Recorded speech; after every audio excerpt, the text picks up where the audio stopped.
तेव्हा घडतात त्या टायमाला सर्वांनी सामूहिकपणे त्याची निषेध केला पाहिजे आणि त्याची चौकशी सुद्धा केली पाहिजे. परंतु कुणाला तरी टार्गेट करण्यासाठी असे जर आरोप करत बसाल तर ते मला वाटतं चुकीचे.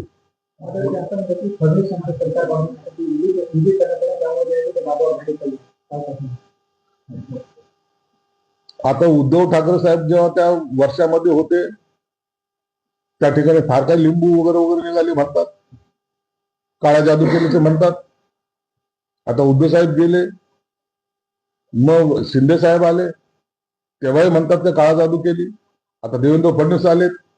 अशा काळ्या जादू केल्याने जर मुख्यमंत्री बदलत असतील किंवा मुख्यमंत्री होत असतील तर प्रत्येक जण काळी जादू करत बसेल ना. कशाला लोकांची कामं करायची, कशाला लोकांसमोर जायचं, कशाला निवडणुकीमध्ये जायचं. काळी जादू केली तर निवडून आलं, काळी जादू केली तर मंत्री झालं, काळी जादू केली तर मुख्यमंत्री झालं. किती सोपा प्रकार आहे हा पुरोगामी महाराष्ट्र. या पुरोगामी महाराष्ट्रामध्ये असे प्रकार चालत नाहीत. तुम्हाला या जादू टोण्यापासून मुक्त करण्यासाठी सर्वच महामानवाने अनेक आपल्या संतांनी त्यातून बोध घ्यायला सांगितलेले. तो बोध घ्या आणि पुढे चाला. फोटो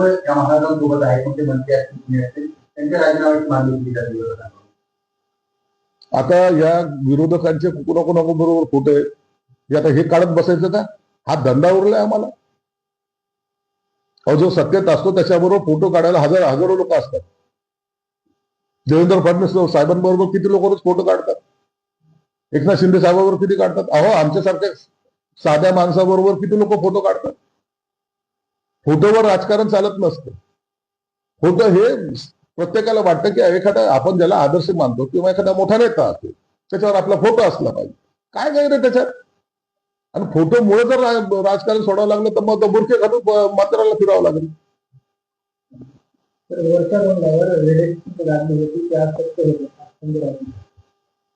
बरं झालं तिथं रेड्याची शिंगे भेटली, याची शिंगे भेटली पाहिजे होती.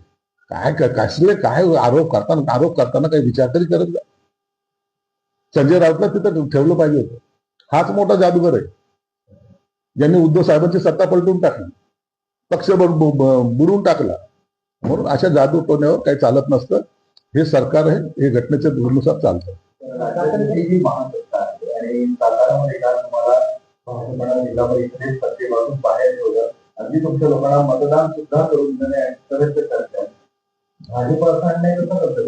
काल साताऱ्यामध्ये फार मोठी वादावादी झाली अशी एक प्रकरण आमच्या कानावर आलेलं आहे. आमचे मंत्री शंभूराज देसाई तिथे होते. त्यांच्या हाताला मार लागल्याचं चित्र आज तुमच्याच माध्यमातून आम्ही पाहिलेलं आहे. मला वाटतं शंभूराज देसाईंनी ह्याची सर्व कल्पना माननीय एकनाथ शिंदे साहेबांना दिली असावी. आणि म्हणून नेमकं प्रकरण काय हे शंभूराज देसाई आणि शिंदे साहेबांना माहिती. आणि मग त्याच्यावर अशा माहितीमध्ये काम करताना अशा अडचणी का येतात यावरचा निर्णय एकनाथ शिंदे साहेब जरूर घेतील.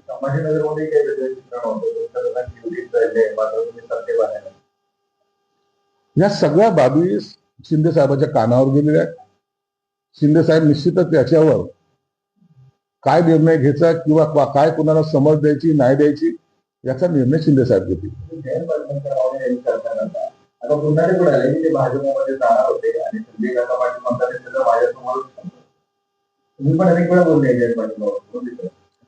जयंत पाटलाला त्या पक्षामध्ये राहून ज्या पद्धतीने ते प्रदेश अध्यक्ष असताना त्यांना ज्या पद्धतीने थोडासा त्रास द्यायचा प्रयत्न केला ना, त्यामुळे जयंत पाटील हे वैतागलेले होते हे निश्चित आहे. ज्याची माहिती सर्वांना आहे, पक्षातल्या लोकांना सुद्धा आहे. म्हणून उद्याही जयंत पाटील कुठे असतील हे आता सांगता येणार नाही.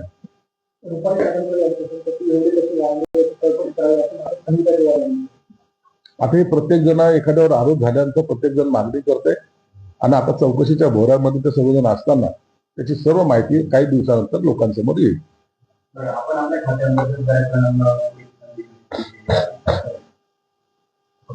अट्रॉसिटी पीडित जे काही लोक होती, कुटुंब होते, त्यापैकी 889 लोकांना नोकरी देण्याचा आमचा मानस होता.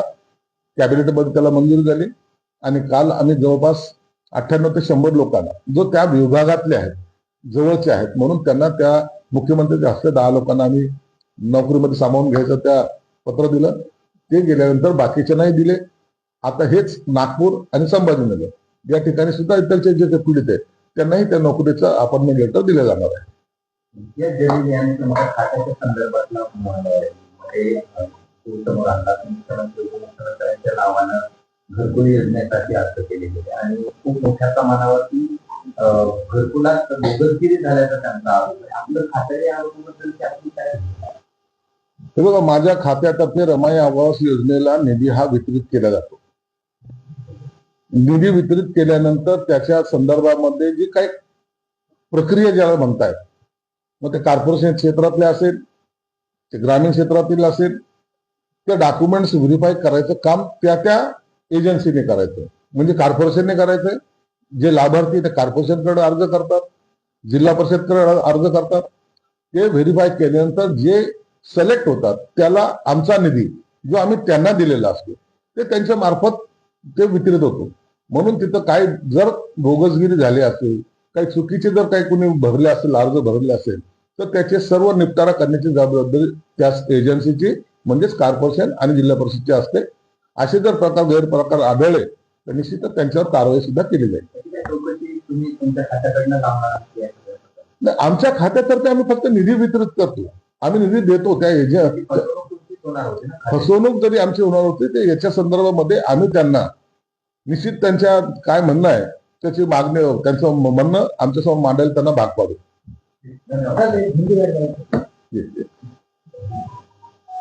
हॅलो, जय महाराष्ट्र.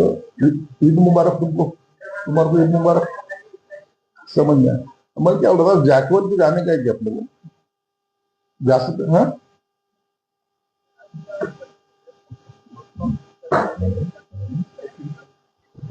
तीन दिन है, कल का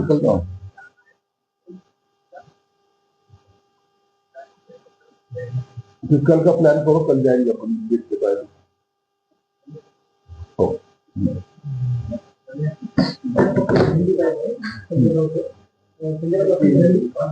मी 2 वर्षापूर्वी बोललो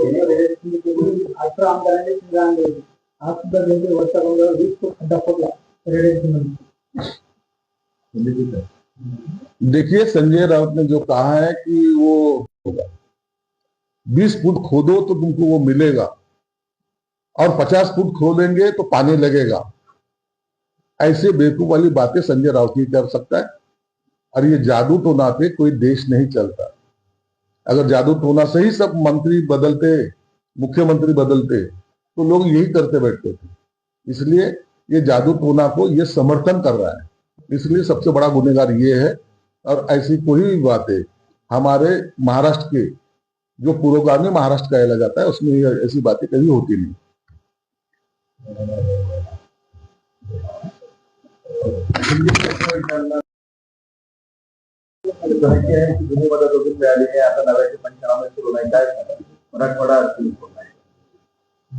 बघा, नैसर्गिक आपत्ती हे सांगून येत नाहीये. ती आता पुन्हा एकदा मराठवाड्यावर आलेली आहे. पूर्वी सुद्धा अत्यंत प्रचंड प्रमाणात जो काही पाऊस झाला त्यामुळं शेतकऱ्याचं अतोनात नुकसानही झालं. सरकारने मदतही केली. मदत केली नाही असं नाहीये. सरकारने जवळपास 20,000 काही कोटींची मदत केलेली आहे. परंतु आता जो अवकाळी पाऊस आला ह्या गेल्या 2-3 दिवसामध्ये त्याचे पंचनामे करून निश्चित सरकार त्यांना सुद्धा दिलासा देईल. निसर्गासमोर आपण हातबल असतो, परंतु हातबल असताना शेतकऱ्याला मदत करणं हे आपल्या हातात असतं. म्हणून सरकारने त्याचे पंचनामे सुरू केलेले आहेत आणि योग्य ती मदत सुद्धा सरकार त्यांना देईल. त्यातून अशोक खराबचा मुद्दा सुद्धा असतोय. अनेक राजकारणी त्यांच्या मुख्यमंत्री आणि त्यांच्यावर कारवाई करायची मागणी होते. तुमच्या पक्षाचे दीपक केसरकर त्यांचे पण कवयचे लोक त्याच्या संपर्कात होते आणि यासाठी चौकशी त्यांची सुरू आली आहे.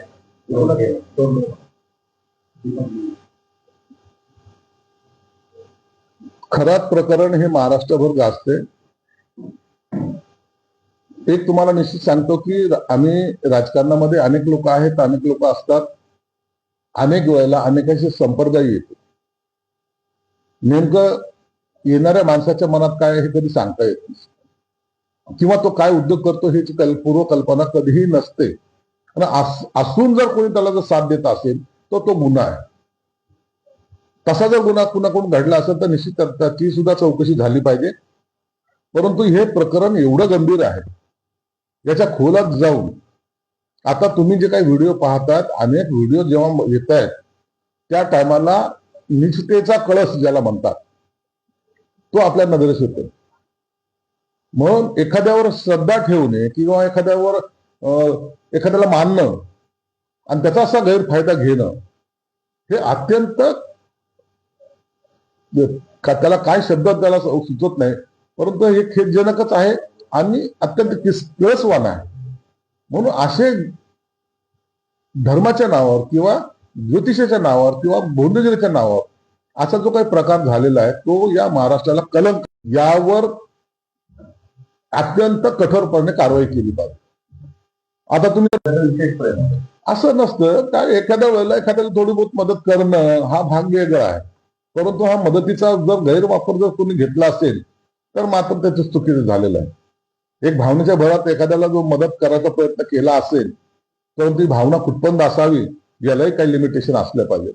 म्हणून आता जो काही GRBR काढला म्हणतात त्याच्यामुळं एक आपल्याकडे लोकांचा रोष जातो, हे मात्र तेवढंच खरं आहे.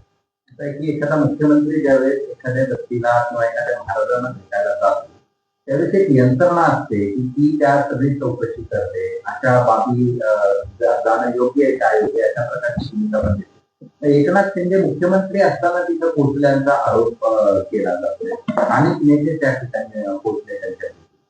हो, एकनाथ शिंदे साहेब असतील किंवा अमित शहा साहेब असतील किंवा इतर कोणी नेते असतील, त्यावेळेला हे प्रकरण कधी उघडीस आलं का हे आता कळायला लागलेलं आहे. म्हणून जोपर्यंत प्रकरण समोर येत नाही तोपर्यंत प्रत्येकाला थोडं त्याची बाजू समाजासमोर जोपर्यंत येत नाही किंवा त्याच्यावर गुन्हा दाखल होत नाही तोपर्यंत या प्रकरणात कळायचं काही मार्गच उरत नाही.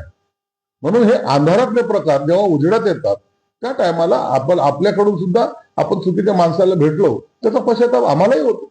घरातलं पकडलं, घरात पोलीस घेऊन गेले, आता घरात पोलिसांबरोबर मला खरं करताय तुमच्यावर देव कोप आहे, तुमचा कोप आता त्या खराच्या देव कोपण्याला किंवा त्याच्या बोलण्याला काही अर्थ राहिलेला नाही.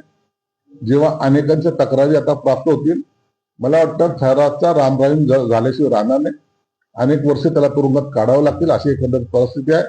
आणि सरकारने सुद्धा सगळ्या चौकशा हा त्याच्या मागे लावलेल्या आहेत आणि निश्चितच याच्यातून सर्व समोर येईल. आणि जेव्हा सगळं प्रकार उघडकीस येतील, आता असं सांगितलं भागीदार जे कोणी आहे त्यांच्यापर्यंत पोहोचतील असं यासाठी आता पोहोचलंच पाहिजे ना. जेव्हा चौकशी होती ते सर्व अँगलने होते. मग याचे कुणाशी संबंध आहेत, कोण याच्याबरोबर पार्टनर आहे, कुणाबरोबर यांनी भागीदारी केलेली आहे किंवा इतर लफड्यामध्ये कोण कोण याच्या बरोबर आहेत, आणखीन काही प्रकार घडलेले आहेत का, त्याच्यासाठी याचा कुठं सहभाग आहे का, त्या सगळ्या बाबी तपासल्या जातील.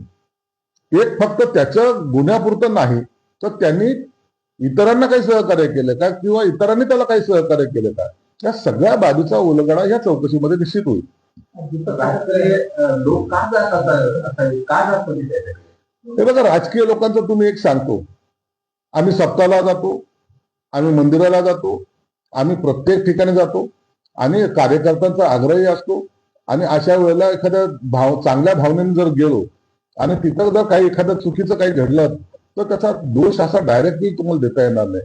म्हणून मग उद्यापासून प्रत्येक आलेल्या माणसाचं त्याला आयडेंटिफाय करणं, मग त्याचा पूर्व इतिहास 10 वर्षाचा काढणं हे शक्य होत नसतं. म्हणून एकदा अजितदादा बोलले होते की आम्ही कुणाबरोबर फोटो काढतो हे आम्ही सांगू शकत नाही, पण कोण गर्दीमध्ये उभं राहतो याचा तुम्ही हे केलं, सखोल मुद्द्यात गेलं पाहिजे. अनेक वेळेला तुम्ही पाहिले असेल राजकीय पुढाऱ्यांबरोबर कधी एखाद्या वेळेला आपल्याला तडीपार गुंड दिसतो, कधी बलात्कारी दिसतो, कधी आणखीन कोणी दिसतो. हे नेत्यांना माहिती असलं, जाणून बुजून जर झालं तर तो गुन्हा, पण अचानक कोणी जर काही केलं तर त्याला दोष देता येणार नाही. म्हणून आता सगळे नेते सुद्धा सावध झालेले असावेत आणि यापुढे असे जे काही फोटोग्राफ्स किंवा असे काही कार्यक्रम ज्याला आपण वेगळा अर्थ देतो त्या ठिकाणी जायला आता लोक कचरतील. 68 सातबारे आढळलेली आहेत, म्हणजे त्याच्या पत्नीचे नाव आहे संपत्ती या महाराजांचे खरा.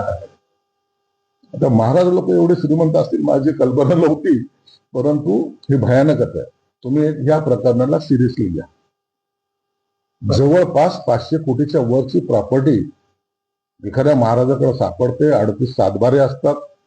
मग ही प्रॉपर्टी आली कुठून? मग कदाचित त्यांनी कुणाला ब्लॅकमेल केलं का? कोणी त्याला देणगी दिली का? हा सगळे प्रकार ही चौकशीच्या अंती आपल्याला दिसून येईल.